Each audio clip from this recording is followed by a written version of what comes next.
Hi friend, बहुत बहुत स्वागत है आपका इस यूट्यूब चैनल बाबा इलेक्ट्रिकल ज्ञान में। फ्रेंड, इस चैनल के माध्यम से हम आप लोगों तक अच्छी अच्छी जानकारी जैसे कि एमसीबी, एमसीसीबी, आरसीसीबी,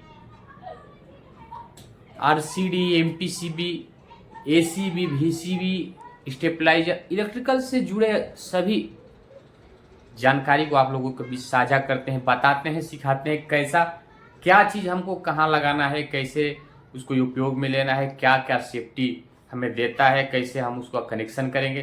बहुत ही अच्छी अच्छी जानकारी इस चैनल के माध्यम से लाते हैं, पहुंचाते हैं। अगर आप इस चैनल पर नए हैं, हमें नए देख रहे हैं, तो प्लीज़ आप इस चैनल को सब्सक्राइब कर लीजिएगा। आज हम जिस टॉपिक पे बात करेंगे वो हमारा एमसीबी और आरसीसीबी में क्या फ़र्क है, कौन सा पहले लगाना है, कौन सा घर पे यूज में लेना है, कितने एम्पियर का लेना है, कितने मिली एम्पियर का आरसीसीबी को लगाना है, तो सब आज एक एक करके बात करेंगे। आप बने रहिएगा लास्ट तक। चैनल पे नए हैं तो सब्सक्राइब कर लीजिएगा, घंटी के निशान पे क्लिक करके नोटिफिकेशन को ऑल पे सेट कर दीजिएगा, ताकि जो भी वीडियो हम अपलोड करें उसका नोटिफिकेशन आपको सबसे पहले मिले और आप उस वीडियो को देखें और कुछ सीखें। फ्रेंड, सबसे पहले एमसीबी क्या होता है। एमसीबी हमारा एक मिनिएचर सर्किट ब्रेकर, जिसको हम फुल फॉर्म में मिनिएचर सर्किट ब्रेकर बोलते हैं, शॉर्ट फॉर्म में हम एमसीबी बोलते हैं। और आरसीसीबी को रेसिडुअल करंट सर्किट ब्रेकर बोलते हैं फुल फॉर्म में, और शॉर्ट फॉर्म में आरसीसीबी बोलते हैं।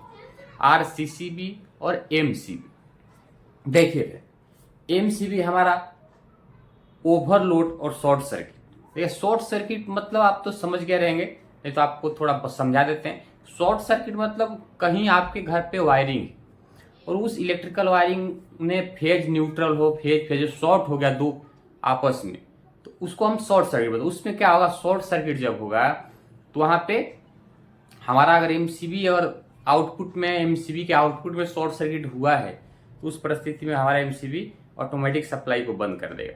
मतलब शॉर्ट सर्किट हुआ तो ऑटोमेटिक ट्रिप हो जाएगा, कुछ ज़्यादा वायर जलेगा नहीं, नुकसान नहीं होने देगा अगर आप एमसीबी लगा के रखे हैं तो। ओवरलोड देखिए क्या होता है। ओवरलोड मतलब समझिए आप 6 एम्पियर का एमसीबी लगा कर रखे हैं एग्जाम्पल, और उस एमसीबी पे बराबर 6 एम्पियर का लोड दिए हैं, क्योंकि देखिए आपको ये ध्यान में रखना है जितना लोड है उतना ही एमसीबी, उतना ही एम्पियर का एमसीबी लगाना है। अगर 10 एम्पियर आपके घर पे पूरा लोड है तो आपको 10 एम्पियर का ही एमसीबी लगाना है, ज़्यादा बड़ा एमसीबी नहीं लगाना है, क्योंकि वो प्रॉपर काम नहीं करेगा फिर।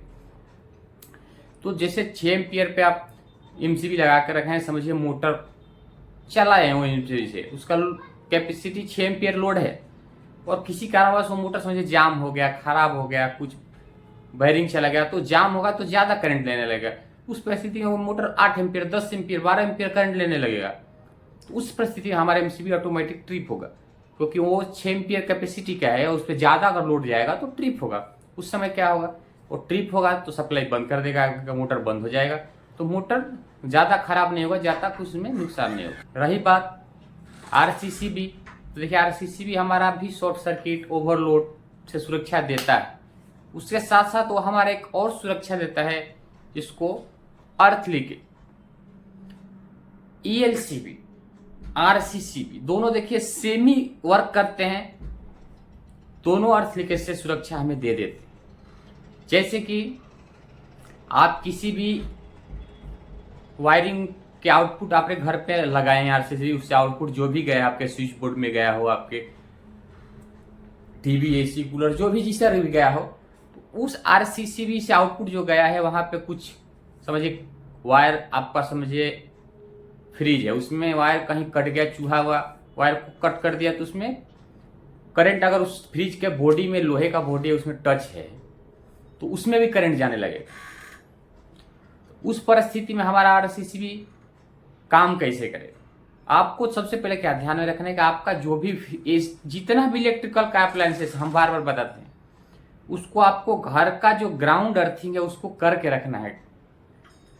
AC, cooler, fridge, heater, washing machine, जो भी उसमें स्विच बोर्ड हो, उसमें देखिए 3 स्विच बोर्ड में जहाँ पे आप टॉप लगाते हैं, चार्जर लगाते हैं, वहाँ पे 3 देखिए पॉइंट रहता है, ऊपर 1 2 नीचे। जो सबसे ऊपर रहता है मोटा वाला वो ग्राउंड अर्थिंग का है, और एक नीचे और 2 नीचे जो रहता है वो फेज और न्यूट्रल का है।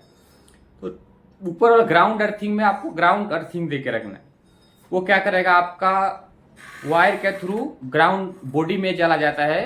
अप्लायंसेस जो भी इलेक्ट्रिकल के हैं, फ्रिज कूलर ऐसी जो भी उसमें लगाएंगे आप, उसका बॉडी में अटैच हो जाता है वो ग्राउंड अर्थिंग। उस परिस्थिति में अगर फेज वायर भी कहीं कट होके बॉडी में टच हुआ, उस परिस्थिति में हमारा आरसीसीबी तुरंत ट्रिप हो जाएगा, ऑटोमेटिक तुरंत सप्लाई को बंद कर देगा। तो आपको जब आप उसको ऑन करेंगे तो बार बार वो ट्रिप मारेगा, फिर आपको समझ में आएगा कुछ ना कुछ दिक्कत है हमारे सर्किट में, तभी वो ट्रिप हो रहा है। आप उसको चेक कर सकते हैं, आप उसको ठीक कर सकते हैं। तो आपको ग्राउंड अर्थिंग जितने भी अप्लायंसेस आप यूज करते हैं उसको दे के रखना है, क्योंकि बहुत सेफ्टी देता है हमें। तो ये सब आरसीसीबी और एमसीबी के बारे में हम आप लोगों को बताए। तो आरसीसीबी कितने मिली एम्पियर का और कितने एम्पियर का, एम्पियर देखिए आप एमसीबी हो या आरसीसीबी हो, अपने घर के लोड के हिसाब से लगाना है। जितना एम्पियर का आपके घर पे लोड है आपको चेक कर लेना है, उस हिसाब से लगाना है।